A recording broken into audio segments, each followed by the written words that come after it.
మన పిల్లలకు వాళ్ళ పిల్లలకు కేవలం ఆస్తులు అంతస్తులు ఇస్తే సరిపోతుందా? సరైన ఆరోగ్యం లేనప్పుడు ఎన్ని కోట్ల ఆస్తులు ఇచ్చి ఏమి ఉపయోగం? గుండెల మీద చేయి వేసుకొని చెప్పండి, ఈ విషయం గురించి మనం కొంచెమైనా ఆలోచిస్తున్నామా? మనం పీల్చే గాలి, తినే తిండి, తాగే నీరు అన్నీ కల్తీ. అవి కల్తీ అని మన అందరికీ తెలిసినా కూడా వాటినే తీసుకుంటున్నాము. ఇంకా చెప్పాలంటే వాటికి మనం అలవాటు పడిపోయాం కూడా.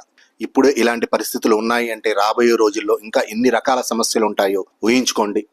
ఇలాంటి వాటి నష్ట తీవ్రతను కొంతైనా తగ్గించడానికి అత్యంత సులువైన మార్గం గోమాత. అందుకనే మేము గోమాత పోషణకి, పాలనకు సహకరిస్తూ ఉన్నాము. మేము చేస్తున్నదేదో గోమాత మీద దయతోటో జాలితో వాటికి పోషణ చేయటం లేదు.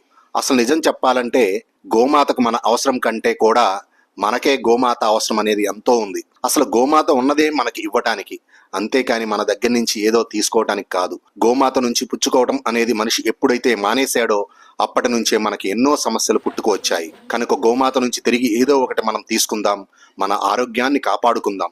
ఇది మనకు అవసరం అనిపించినా లేకపోయినా, మన భావితరాల మనుగడ కోసమైనా సరే ఇలాంటి ప్రయత్నం మనం అందరం చేయాల్సిందే. మా ఈ ప్రయత్నానికి మాతో చేతులు కలపడానికి మరియు గోపోషణకి, గోపాలన మీద ఆసక్తి కలవారు ముందుకు వచ్చి మాతో చేతులు కలిపి గోపోషణలో భాగస్వాములు అవ్వచ్చు. కనీసం కొన్నింటిని అయినా సరే కల్తీ లేని వాటిని సృష్టించుకుని మన ఇంటికి చేరవేద్దాం.